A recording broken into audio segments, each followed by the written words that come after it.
in sort of the 12-step fellowship philosophy and the language of that recovery community. They talk about people can get arrested, they can go to jail, they can lose their homes, you can take their kids away, you can pray over them, you can threaten them, you can beat them, you can abandon them, but they won't stop using until they want to stop using.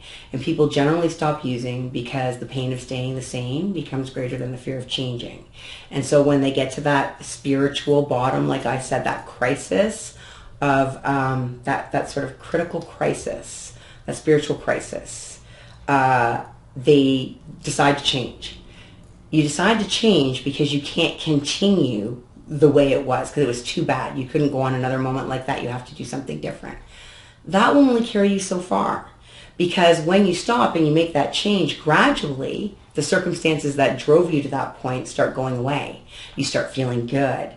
You start coming back into yourself. You start having some success. You start getting spiritually developed. You start building real relationships. You start being your authentic self. Life gets good.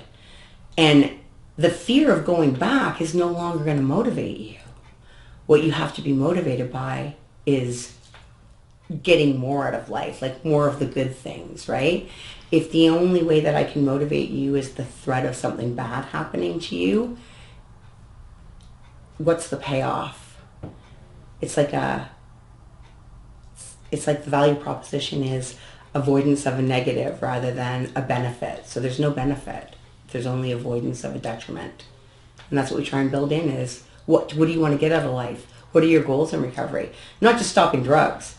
So you've stopped drugs. Now, how are you going to reward yourself? What are you going to get for stopping drugs? Not what are you going to not have to suffer through anymore.